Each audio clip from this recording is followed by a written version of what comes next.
Welcome to CR International School online classes. Hello students, how are you? I hope everyone is fine there. Today we are going to take the new topic of chapter sound, the 8th class, that is speed of sound.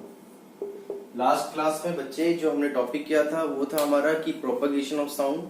Sound propagate कैसे करता है. Sound को travel करने के लिए हमेशा किसी न किसी मीडियम की रिक्वायरमेंट होती है. एंड आज जो हमारा टॉपिक है वो है स्पीड ऑफ साउंड. कि साउंड की स्पीड क्या होती है, किस किस फैक्टर पे वो डिपेंड करती है. इसके अलावा हम जो टॉपिक कवर करेंगे आज बेटा वो है कि साउंड जो है it travel slower than the speed of light and characteristics of sound wave, vibrations क्या होती है, ऑस्किलेशन क्या होते हैं, उसकी कैरेक्टरिस्टिक्स क्या होती है, ये सारे टॉपिक हमें आज कवर करने हैं. So let's start our topic that is speed of sound. What is the meaning of speed of sound? The distance covered by the sound in the given time. The distance traveled by the sound per unit time या given time, it is known as speed of sound. कि sound कितनी speed से move कर रहा है, क्या बोलते हैं इसको? Speed of sound. There are some factors on which speed of sound depend.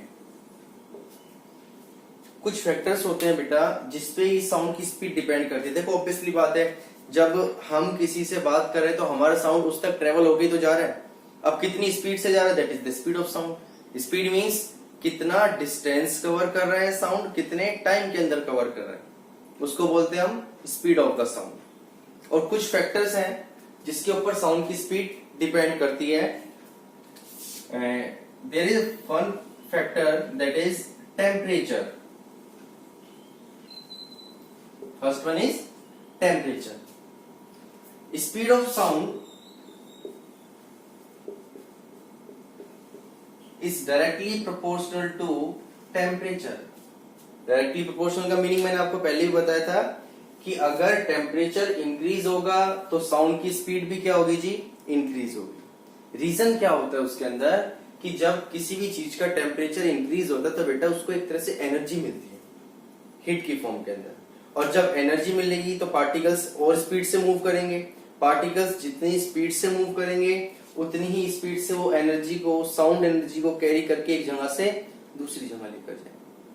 तो इस कंडीशन में क्या होगा, speed of sound increases as we increase the temperature. जैसे जैसे टेम्परेचर इंक्रीज होगा ऐसे ऐसे साउंड की स्पीड भी क्या होगी बच्चे, इंक्रीज होती चली जाएगी. क्लियर हुआ? Second is humidity. What is the meaning of humidity? The amount of water vapors present in air. कि हवा में नमी कितनी, जिसको हम बोल देते हैं आर्द्रता, उसको बोलते हैं humidity. The amount of water vapors present in air is called humidity. And the speed of sound is also directly proportional to humidity. इसकी भी ह्यूमिडिटी की डायरेक्टली प्रोपोर्शनल होती है. मींस अगर ह्यूमिडिटी इंक्रीज होगी तो स्पीड ऑफ साउंड भी क्या होगा जी, इंक्रीज होगा. देखो सिंपल एग्जांपल ले रहा हूं मैं. ये सपोज करो एयर के पार्टिकल है, ठीक है जी. ये क्या है हमारे पास, एयर के पार्टिकल. और अगर हम इसके अंदर, अब सोचो आप जगह जगह पर वाटर वेपर्स इंक्रीज हो गए. हम अगर रेनी डे की बात करें तो इसमें वाटर वेपर्स क्या हो रहे हैं, इंक्रीज हो रहे हैं. यहां से कोई साउंड वेव आ रही है, मतलब साउंड एनर्जी आ रही है यहां से. अब उनको पार्टिकल्स और ज्यादा पास पास मिल रहे हैं. भाई ह्यूमिडिटी इंक्रीज हो गई तो मतलब वाटर वेपर्स आ गए एयर के अंदर, तो डिस्टेंस पार्टिकल्स के बीच में कम हो गया. अब जल्दी जल्दी पार्टिकल्स एनर्जी को कैरी करके क्या करेंगे, एक जगह से दूसरी जगह ले जाना शुरू करेंगे. इसी वजह से जो रेनी सीजन होता है उसमें अगर कहीं दूर की साउंड प्रोड्यूस हो रहा होता है बेटा, तो इजीली डिस्टेंस ट्रेवल करके आप तक पहुंच सकते हैं, क्योंकि हवा के अंदर नमी ज्यादा है, ह्यूमिडिटी ज्यादा है, और ह्यूमिडिटी ज्यादा होगी तो साउंड की स्पीड भी क्या होगी जी, इंक्रीज होती चली जाएगी। क्लियर हुआ? Third one is nature of material medium. Nature of material means तीन तरह की मीडियम मैंने आपको बताए थे, solid, liquid and third one is gas, जिसको आप एयर भी कंसीडर कर सकते हो। साउंड तीनों मीडियम में इजीली मूव कर सकता है, तो डिपेंड करता है कि साउंड की स्पीड किस में ज्यादा होगी, वो उसके नेचर ऑफ मटेरियल पर डिपेंड करता है। सबसे कम अगर हम बात करें वो होती है जी एयर के अंदर। एयर में साउंड की स्पीड होती है लगभग 340 मीटर पर सेकेंड। ये भी एक fix temperature about 20 degree Celsius के ऊपर होती है, क्योंकि मैंने भी आपको बताया था अगर हम टेम्परेचर को इंक्रीज करेंगे तो साउंड की स्पीड भी इंक्रीज हो जाएगी। तो फिक्स टेम्परेचर पर इसकी स्पीड एयर में कितनी है जी, 340 मीटर पर सेकेंड। वही बात करें अगर हम लिक्विड में, speed of sound is 1500 metre per second, air से ज्यादा। और सॉलिड में मींस अगर आयरन की बात करें तो speed of sound is 5130 metre per second, इसको लगभग 5000 या 5100 के इक्वल भी हम ले सकते हैं। तो किस में मैक्सिमम स्पीड है, सॉलिड के अंदर। अगर आपसे पूछा जाए किस मीडियम में साउंड की स्पीड मैक्सिमम होती है और किस मीडियम में साउंड की स्पीड मिनिमम होती है, तो आप क्या बताओगे, in solid just like the iron और steel, speed of sound is 5130 metre per second and slowest speed of sound in air that is gas, और कितनी होती है वो, 340 मीटर पर सेकेंड। अगर हम इसका एक आइडिया लगाए तो जो साउंड है वो 5 टाइम्स फास्टर ट्रेवल कर रहा है किसमें, वाटर, लिक्विड के अंदर, वाटर के अंदर, किससे, एयर से। यही रीजन है बेटा कि साउंड जब इतनी स्पीड से ट्रेवल करता है तो जो एक्वेटिक एनिमल्स है जस्ट लाइक व्हेल्स, जो मछलियां होती है, they talk to each other due to the presence of water as a medium. इतनी दूर तक भी वो बात कर सकते हैं। क्लियर हुआ? सेम। और अगर हम बात करें आयरन में तो speed of sound in iron is 15 times approximately faster than the speed of sound in air. Air से 15 टाइम्स फास्टर है साउंड के अंदर, सॉलिड के अंदर साउंड की स्पीड। तो अगर आपसे ये कहा जाए एग्जांपल के लिए कि आपके पास एक साउंड एनर्जी है, आपको उसको मूव करवाना है, ट्रेवल करवाना है, और आपको 3 मीडियम रख दिए, एक सॉलिड रख दिया, एक लिक्विड और दूसरा गैस। तो आपसे ये पूछा जाएगा कि किस मीडियम में आप उस साउंड को स्पीडली मूव करवा सकते हो, उस जगह पर जल्दी पहुंचा सकते हो। तो आप कौन सा मीडियम सेलेक्ट करोगे बेटा, सॉलिड, दैट इज स्टील।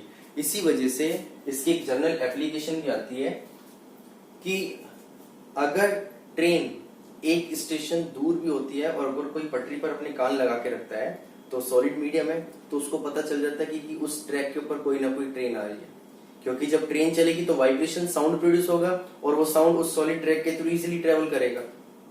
तो काफी टाइम पहले ही पता लगाया जा सकता है कि हाँ उस ट्रैक पर कोई ट्रेन आ रही है। बट इसको ट्राई मत करना, दिस इज एन एग्जाम्पल।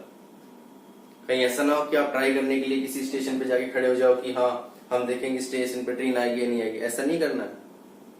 ठीक है, एक एग्जाम्पल बता रहा हूं मैं आपको कि जो साउंड है it travel faster in solid as compare to liquid और गैस। Is it clear? अब यहीं से ही एक क्वेश्चन बनता है, जैसे sound travel slower than the light, sound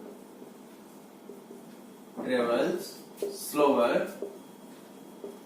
than light. Speed of light,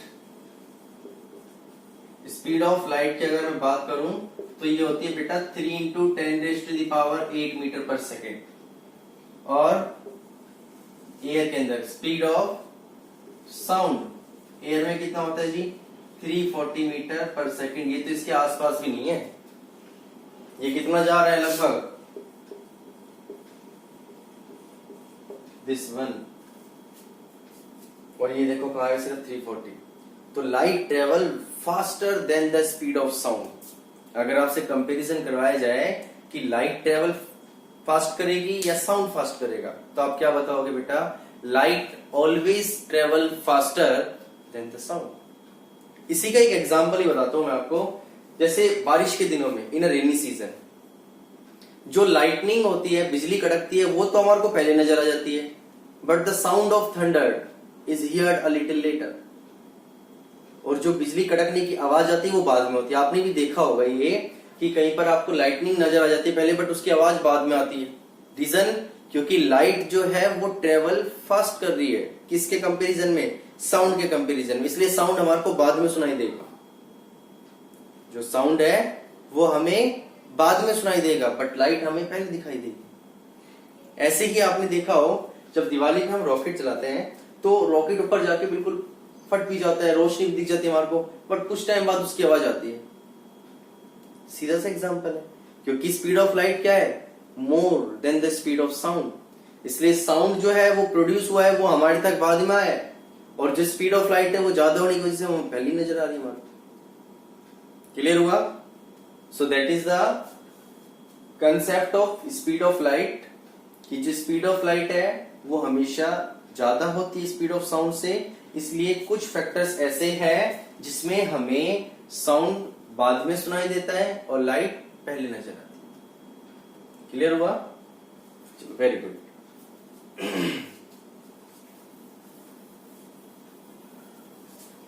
next one is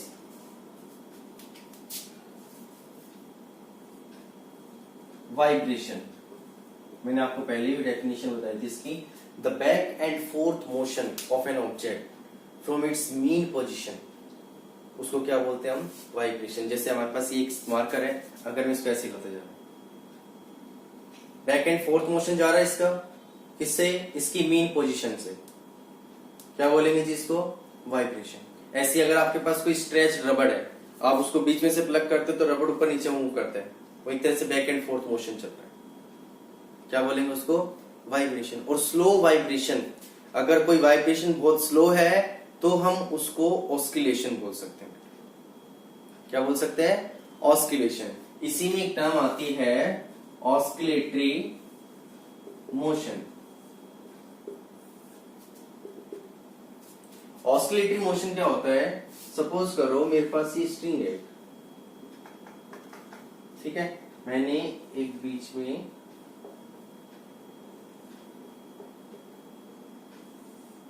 ये ऑब्जेक्ट, इसको मैंने इस पे लटका रखा है। अब जिस पर ये पॉइंट है, ये तो बन गई थी इसकी मीन पोजीशन। कौन सी है? Mean position. ये पॉइंट जो आया ये बन गई इसकी extreme position, and this one is also extreme position.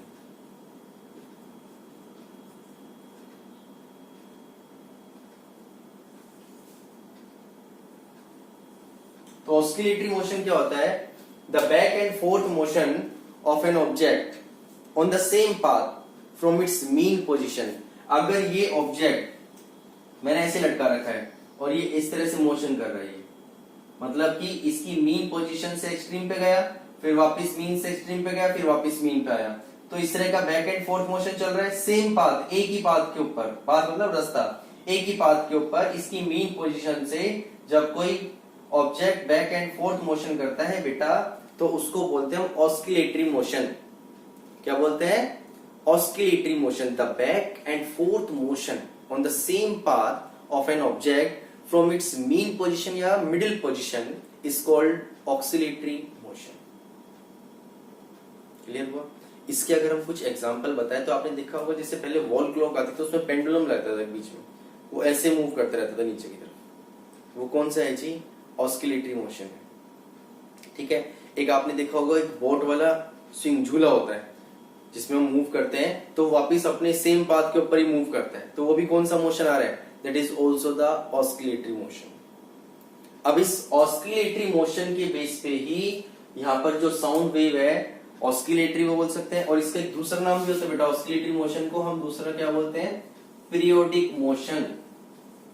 जो रेगुलर इंटरवल ऑफ टाइम के अंदर होता है, इसका टाइम फिक्स होता है, उसको बोलते हैं पीरियोडिक मोशन। बट ये कंटिन्यूअसली मूव नहीं करता बेटा, एक एयर रेजिस्टेंस होता है जिसकी वजह से इसकी जो स्पीड है वो कंटिन्यूअसली कम होती चली जाती है। वही हवा, जैसे मैंने आपको बताया था फ्रिक्शन, फ्लूइड फ्रिक्शन बताया था ना मैंने आपको, एयर किसी भी चीज के ऊपर अपोजिट डायरेक्शन से फोर्स लगाती है जिसकी वजह से उसकी स्पीड कंटिन्यूअसली रिड्यूस होती चली जाती है बच्चे। क्लियर हुआ? Very good. इसके बाद अगर हम बात करें इसके अंदर कैरेक्टरिस्टिक्स के अंदर, there are 3 characteristics of sound wave. Characteristics of sound wave. First one is amplitude, जिसको हम ए से डिनोट करते हैं। पहला क्या है इसके अंदर? Amplitude, the maximum displacement of the sound wave from its mean position, या the maximum displacement of an oscillation. एक ऑस्किलेशन अगर हम पूछे कब पूरा होता है, तो एक ऑस्किलेशन ऐसे पूरा होता है बेटा, जैसे ऑब्जेक्ट यहां रखा हुआ है, इसने मूव करना शुरू किया, पहले ये ए पोजीशन, ये बी पोजीशन और ये सी पोजीशन। ए पोजीशन से किस पे गया? ये बी पोजीशन पे, बी से फिर वापस किस पे गया? सी पे, और उसके बाद कहां पर आया? ए पे। अब हो रहा है एक ऑस्किलेशन पूरा। क्लियर हुआ? मतलब ऑब्जेक्ट जहां था लास्ट में वहीं पर आएगा, तभी उसका एक राउंड पूरा होता है, एक ऑस्किलेशन पूरा होता है।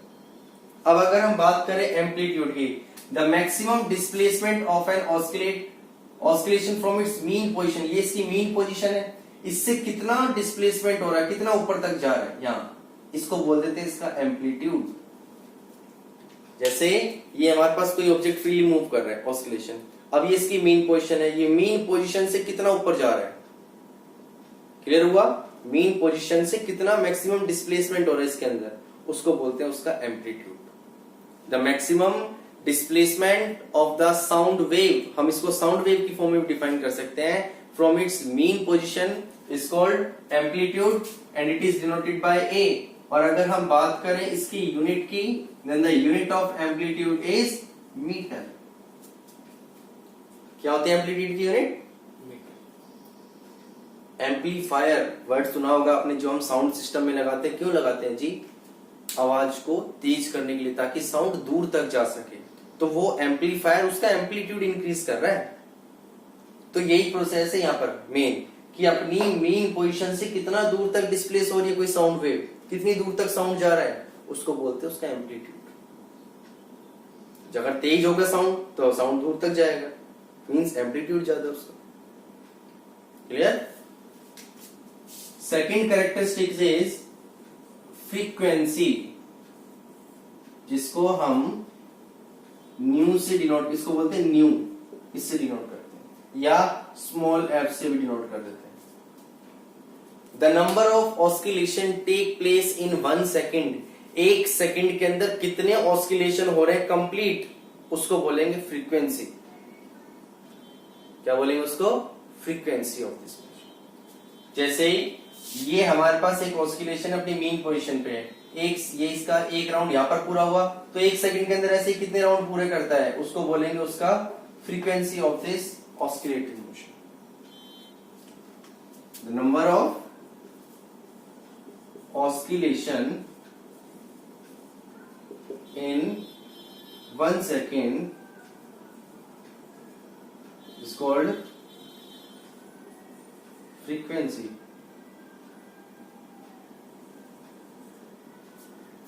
इसकी यूनिट जो होती है वो कितनी होती है जी? हर्ट्ज। यूनिट इज हर्ट्ज, और इसका सिंबल हम यूज कर सकते हैं Hz। The number of complete oscillation in 1 second is called frequency. अब देखो, अगर 1 सेकेंड के अंदर सपोज करो 5 बार ये कंप्लीट ऑस्किलेशन पूरे करता है, तो इसकी फ्रीक्वेंसी कितनी हो गई बच्चे? 5। कितनी हो जाएगी? 5। समझ में आया? The number of sound wave produced in 1 second, हम इसमें भी इसको डिफाइन कर सकते हैं। The number of sound wave produce in 1 second is called frequency of the sound. The number of oscillation, complete oscillation take place in 1 second is called its frequency. Unit is hertz. ये याद रखना। अगर हम बात करें define 1 hertz, 1 hertz क्या होता है? If one oscillation take place in 1 second, 1 second में अगर सिर्फ एक ऑस्किलेशन होता है तो जो उसकी फ्रीक्वेंसी होगी वो कितनी हो जाएगी? 1 हर्ट्ज। क्लियर? थर्ड कैरेक्टरिस्टिक्स आती है बच्चे टाइम पीरियड। डिनोट करते हैं जी इसको टी से। Time period, the time taken to complete one oscillation, एक ऑस्किलेशन को कंप्लीट होने में, ये ऑस्किलेशन कैसे कंप्लीट हो रहा है? यहां गया, फिर सी पर गया, फिर वापस ए पर आया। इस कंप्लीट प्रोसेस में उसको जितना टाइम लग रहा है उसको क्या बोलेंगे हम? Time period. Time taken to complete one oscillation is called time period. और इसकी यूनिट की बात करें बच्चे तो यूनिट क्या होती है जिसकी? Second. The unit of time period is second. समझ में आया? कोई डाउट इसमें आप लोगों को? अब दोनों के बीच में किस किस में, एक तो टाइम पीरियड और दूसरा है जी फ्रीक्वेंसी, दोनों में एक रिलेशन होती है। Relation between time period and frequency, वो क्या होती है? Time period is equal to 1/f। इसका रेसिप्रोकल होता है। Time period is equal to 1/f या f is equal to 1/t। मतलब अगर फ्रीक्वेंसी ज्यादा होगी तो टाइम पीरियड कम होगा, टाइम पीरियड ज्यादा होगा तो फ्रीक्वेंसी क्या होगी? कम होगी। This is the relationship between time period and frequency. और ये रिलेशनशिप आप जब इसके क्वेश्चन करोगे तब इसमें आपको समझ में आएगा। क्लियर हुआ? ऐसे ही एक कैरेक्टरिस्टिक्स आती है बेटा इसकी यहाँ पर, वेवलेंथ, जिसको हम लैम्डा से डिनोट करते हैं। This is also the characteristics of sound wave. Wavelength क्या होती है? The minimum distance after which a sound wave repeat itself. एक मिनिमम डिस्टेंस के बाद जब एक साउंड वेव अपने आप को रिपीट करना शुरू कर देती है, जैसे अगर हम बात करें ये एक साउंड वेव है, ठीक है जी, यहां से चलना शुरू करा इस वेव ने, यहां पर पहुंचा, फिर वापस दोबारा शुरू हुआ यहां पर से, तो रिपीट कहां से कर रही है? यहां से रिपीट कर रही है। यहां तक तो पूरी वेव हुई है, यहां पर, यहां से इसने दोबारा रिपीट करना शुरू करा। तो the minimum distance after which a sound wave repeat itself, कि जिसके बाद साउंड वेव अपने आप को रिपीट कर रही है, उसको क्या बोलते हैं बच्चे? Wavelength of the sound wave. और इसको डिनोट करते हैं इस ग्रीक लेटर से, जिसको बोलते हैं लैम्डा। इसकी जो यूनिट होती है that is also metre. The unit of wavelength is also known as metre. Clear हुआ? तो जो मैंने आपको आज ये कैरेक्टरिस्टिक्स पढ़ाई बेटा, इसको आपको अच्छे से रिवाइज करना है, क्योंकि ये चैप्टर एक बेसिक चैप्टर है। आपके मैंने पहले ही बताया था कि 9th क्लास में भी आपका ये चैप्टर यूज होगा। सो बेटर है आप इसको अभी अच्छे से समझो ताकि आपको आगे प्रॉब्लम नहीं। और ये सारी डेफिनेशंस करनी है, क्योंकि कल मैं इसके बेस पे न्यूमेरिकल्स करवाऊंगा बेटा। एक जो कैरेक्टरिस्टिक्स ऑफ साउंड वेव है, इसमें कुछ फॉर्मूले ड्राइव करवाऊंगा कल, और उसी के बेस पे हम न्यूमेरिकल करेंगे। तो यहाँ तक का जो पढ़ा है, आई होप आप इसको अच्छे से समझोगे, अच्छे से रिवाइज करोगे, और जो असाइनमेंट दिए जा रहे हैं उनको टाइम टू टाइम आप अपनी फेयर नोटबुक के अंदर नोट कीजिए। Okay, so thank you, God bless you, stay home, stay safe.